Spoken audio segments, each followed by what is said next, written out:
Gosh, good morning everybody. What's up? Welcome back to the channel. I haven't taken you guys out. I've been shooting a lot lately, actually, a lot, and a lot of it's on film, which is why I have not been able to make a lot of videos, or just haven't really had the time to, or wanted to, because the whole film process slows you down. But I figured this morning I'd bring you out guys for a little walk.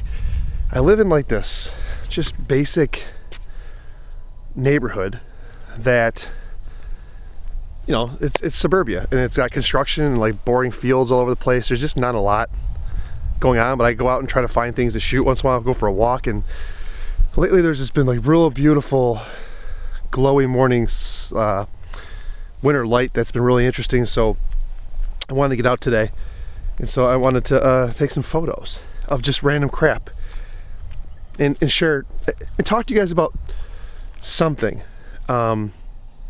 Something related to like my approach this year, and I don't think it's working. By the way, how's the motion blur?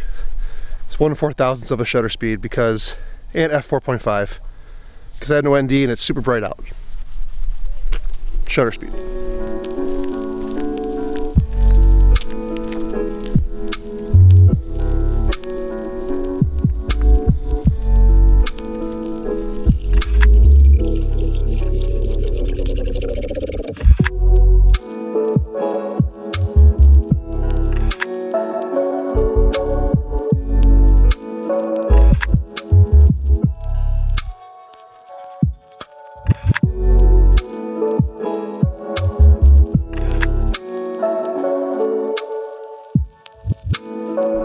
So bright out again, still bright. All right, so as you guys know, this year my approach to the gear and everything was going to be around just have one of everything, so that when gas struck, that I wasn't tempted to go buy a bunch of different stuff. And it's been okay. It's worked for me a little bit, but oh man, the ISO. Look at the ISO changes. Anyways, it's worked for me for a little bit. It's been okay. But the reality is like I've hit this point because I've been shooting. Okay, it's worked wonderfully. Let's put it that way. All right, it's worked wonderfully to the point that I have had very little gas for the first month and a half of this year, which, if you guys know my track record, that's saying something. For anybody else, it's a legit mental disorder. But it's worked so well that I've been shooting film, I've been shooting the GR, and I've been shooting everything else, and it's been good.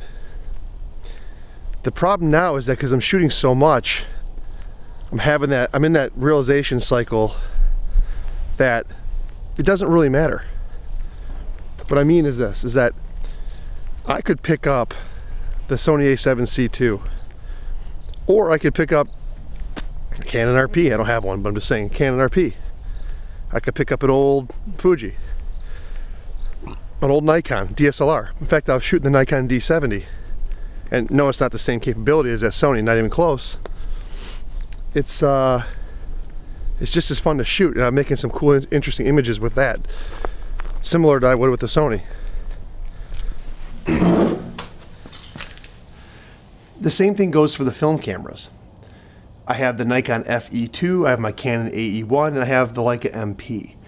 And yes, the Leica MP is by far the most well-built, best feeling camera that I have, but there are times where the Nikon FE2 would have been better because it has 1/4000th of a shutter speed and exposure compensation and other things, and it does it at $150 that I bought it for versus $3,500 for the Leica I bought used. And so I'm at the point in the gas cycle where you realize it doesn't really matter too much as long as you enjoy using it. And what I enjoy more is maybe the $4,000 for a vacation, or the $4,000 for an additional lens, or the $4,000 to put in your bank account or pay for your kid's school. Whatever makes sense for you. Like, that's where I'm at in the gas realization cycle. And so, you know, it's just me shooting more and having access to everything has calmed the gas, but then it also flared up the anti-gas, I guess you will.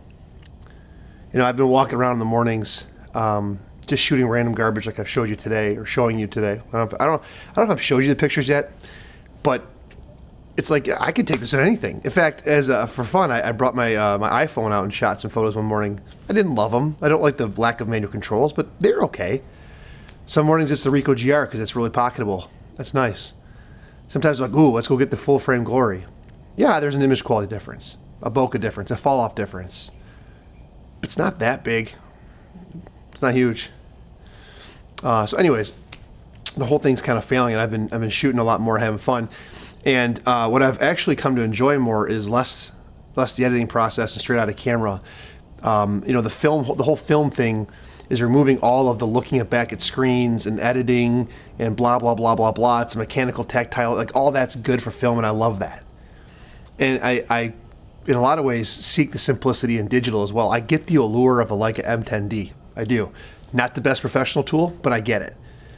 And so along that same vein, you know, shooting straight out of camera has been good. I'll say for Sony, the new colors in the A7C II are good. Their black and white's pretty good, even though it's a little clean. The Ricoh GR straight out of camera colors, not my favorite. The black and white's okay. Definitely more prefer straight out of camera colors from like Canon or Fuji, those types of cameras. And so today, the whole point of this was you don't really need to have expensive gear to have fun, to make good images. I think we all know that. So today I was shooting on the Fuji kit lens, the 18-55, just screwing around. So I don't know what you guys think about that. It's kind of the reveal, I guess. I'm going to do another one of these, and I'm going to bring out the Nikon D70. The problem I have with the Nikon D70 right now is that the battery doesn't last very long. And so the Nikon D70 is an old CCD Kodak sensor, APS-C Nikon DSLR, 6 megapixel, I think it is. We'll bring that up for a different day, because I've been shooting some fun stuff with that as well. It blows the highlights super fast. The ISO's got to stay super low. A lot of things, a lot of challenges with that camera, but it's kind of fun. And I can throw the flash on top and do some cool things. Anyways, I don't know what the point of this video was. Just that be careful if you're the one of everything kind of guy, because you might later want less and want the money back in your pocket. I know there's some of you that guys like really get into the expensive gear and they feel satisfied when they have the best of the best. Like for them, that's what it is. For me, it's not it. For me, it is like, what is the best value, best bang for the buck camera that feels good in my hand, has a nice tactile experience, but still gets the job done. There's a lot of cameras that fit it. I would say like going to find older Pro cameras like an X-T4 or an X Pro 3 or a Nikon D750, D700, whatever. Fill in the blanks. Canon 5D Mark III. Like that's the best bang for the buck. I don't really think there's a lot to be had for having the latest and greatest necessarily. Like the A9 III, I understand that changes the game in some ways, but I don't think that's necessary for 99% of us. And so, you know, the value is important, and you have to weigh out what's important for you and the money you spent. How would you rather spend it? I could see why it make a lot of sense to have just kind of a middle of the road camera that does well. It's very capable. You enjoy using, great colors, capable, and then keeping all the rest of that money to do something. Like I want to take the $4,000 I have sitting on my shelf, I look at every day, and go on like a weekend vacation or a weekend like photography trip. I'd rather do that.